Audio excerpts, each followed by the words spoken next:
What's going on, everybody? Richie here. Man, it's been a rough month for me. It's been a rough mesocycle. I had a lot of setbacks, just preventing me from performing and training the way I'd like to. It's been tough. I can't lie. The first major setback that I had was that I snapped my lower back up pretty badly. I was doing deadlifts. It was my day of fives, so I was building up to a heavy set of five. Did all my required sets. I'm using 380 as my training max on deadlifts. I think I wound up working up to like three, did like 355, or something like 345, 375. 5 reps was flying off the ground. I was doing like 30-pound jumps. I get up to 405. First rep just absolutely flies off the ground. Second rep, I get about an inch off the ground. Pop, pop in my lower back. I felt that injury before. Last time it happened, it set me back. I was like, I'm never deadlifting again. And my back literally hurt for years after that. But I'll get more in depth into that in just a second. Okay, so it hurts so bad that I can't stand, I can't sit, I can't walk, I can't really bend over. I could kind of like get down into like a lunge position, sort of, and not have pain, but I can't balance on one foot or the other. It's that bad. It's excruciating. It's debilitating pain, pretty much. I had to have a guy in the gym just straight up, just clean up 405 pounds of weights for me. I really appreciated that. That was definitely much appreciated because I couldn't do it. And it's kind of funny too because, I'm pretty much like at my gym, most people they know me. I was going there for like 10 years. Everybody kind of knows me as like the calisthenics dude, and I used to be like really big, and then I lost a lot of weight, and then I started doing like muscle ups and all this, weighted calisthenics, and people would be like, wow, like that's real cool. And I kind of fell off the map at that gym for a little bit. I started going to this other gym because they had platforms and racks. So I started using those racks and the platforms, get my deadlift up, getting up to like 455. I'm planning on honestly, I was planning on hitting 405 for 5, and maybe even more.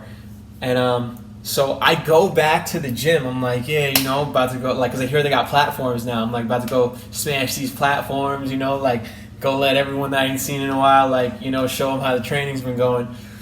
So I go there. I'm telling you, I don't know if it's just me and I'm crazy, but I felt like people, because they know me up there, they were kind of surrounded. They were kind of peeping like, oh, damn, like calisthenics boy's starting to get his weight up, huh, And, they're like, when's he going to stop adding plates on the bar? People see that 4 plates and they start asking you questions. They want to know what's going on.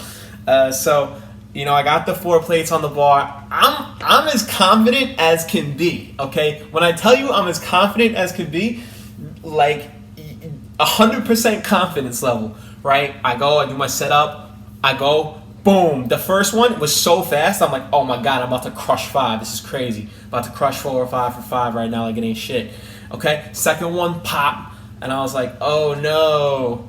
And everyone was looking at me, I start pacing around. I was like, fuck. They're probably like, oh. I was like, I'm so fucking pissed at myself right now. I just look at my boy because he was like, yo, welcome back. I ain't seen you in a minute, And I told him kind of what's been going on.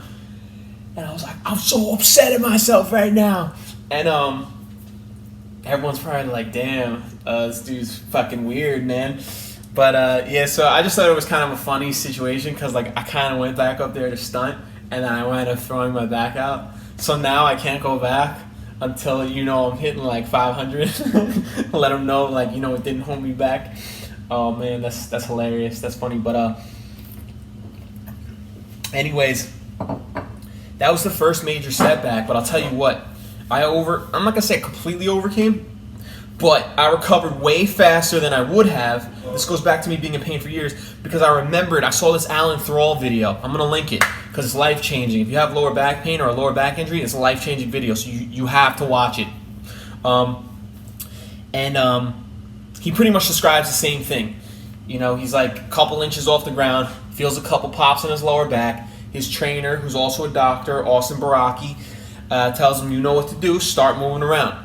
He's like, dude, I can't bend over. I'm telling you, this is exactly how I felt. He's like, do 10 air deadlifts. So you're doing deadlifts without the bar. And I know what he meant. Like, you feel like you can't do it, but you just kind of force yourself to do it. And when you start doing it, you realize, okay, there's no numbness in my toes or legs, no shooting pain. I didn't break, my back.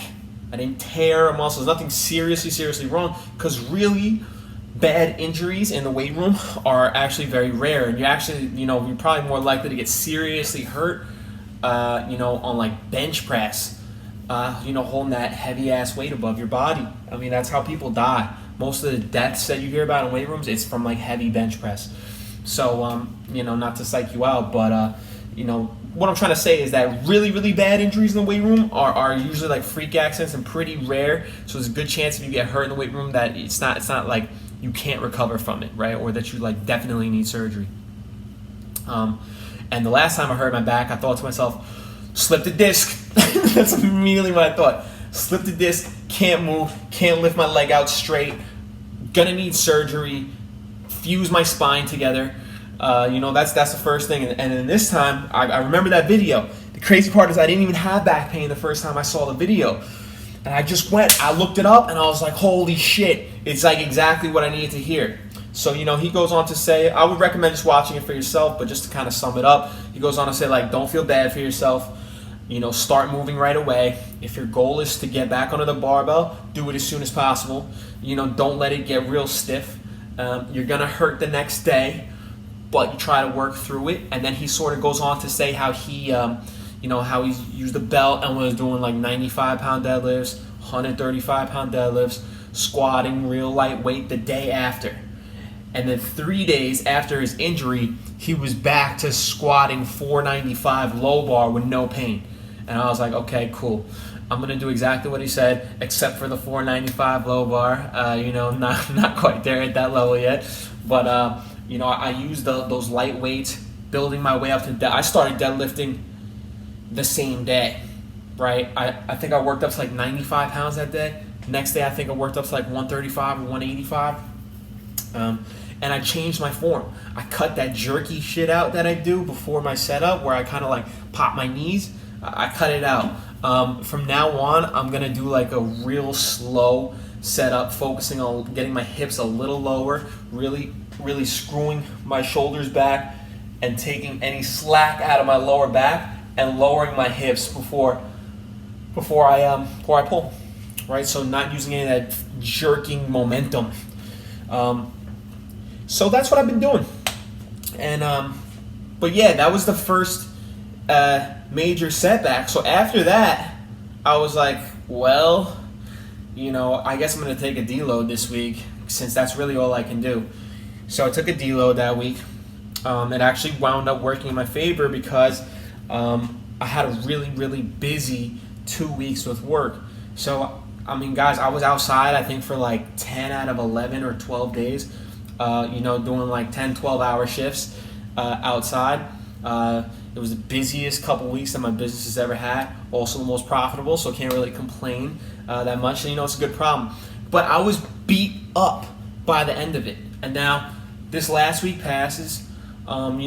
Training is not that bad. The pain is kind of subsiding in my back. I've been taking a lot of Aleve and stuff like that, though.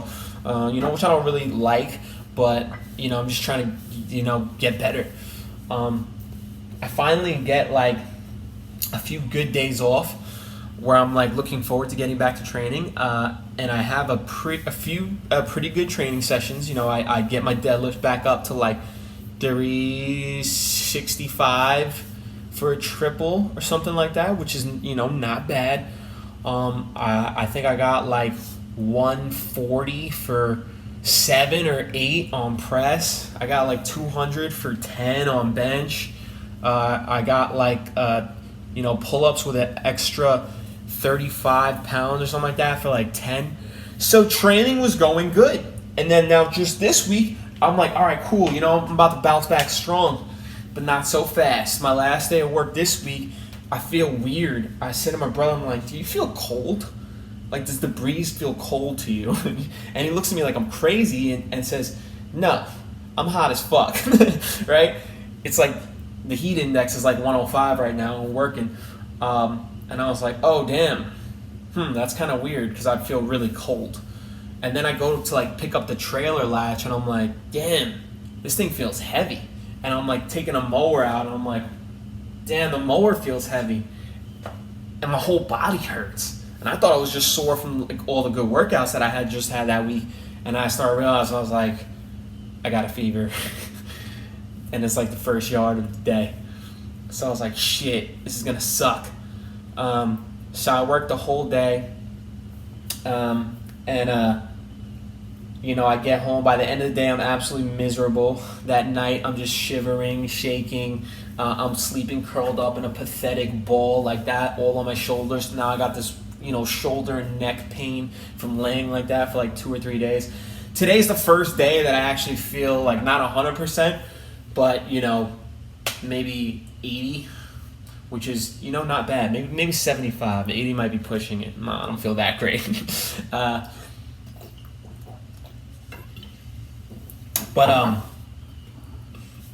So yeah, so you know, I get back at it today, and the numbers just aren't there. I'm weak. It's pathetic, but you know, that's just how it is. There's gonna be rough days, weeks, and months, and I've just come to, you know, accept that. You know, my job is just to remain as consistent as possible, roll with the punches, and you know, make the most out of it. And from my own observation, anytime I have like a really bad training session, I usually have like a really good one. You know, like following it. Like if my press and deadlift day is like really bad one week, it's usually really good the next. You know, and it goes like that for like all my movements, it feels like. And sometimes you're just on fire and everything's clicking, you're hitting it, you know. But it's not always like that. So what I'm hoping is, because I had a bad month, you know, that this next month is just gonna be like, you know, I just destroy all my old PRs, you know, and just progress to a level up one more time, you know. We'll see what happens. But yeah, you know, just wanted to share what's going on, let y'all know that, you know, so if you're going through an injury, you know, seek out, you know, maybe ask a doctor, maybe not, because they're probably just going to tell you to take pain pills and don't do anything. Me, that's not going to work, right? I can't not do anything. I can't afford to take days off. I have to remain physical. I have to remain moving. And plus I like training, you know, I love doing it. It's my favorite thing to do. So, you know, that's not going to work for me. So that's why I didn't really go to the doctor. And that's why I just took it upon myself to keep deadlifting, keep moving. And I'm feeling a lot better. And looking forward to just, you know, crushing it this next month coming up. So if you have an injury or you're having a rough month, you know, there's better days right on the horizon. There's better training sessions. There's new PRs, new gains to be made. Yeah, so I'll keep you guys posted. I'll post my training session from today as well, so you can kind of see what I'm talking about as far as like the press and the deadlifts. And yeah, you know, keep your head up, and we'll keep getting after it. All right, hope you enjoyed the video. If you did, go ahead, leave me a like. Don't forget to subscribe. Questions or comments, leave them in the box below. I'll get back to you as soon as possible. Take it easy. I'll talk to you next time.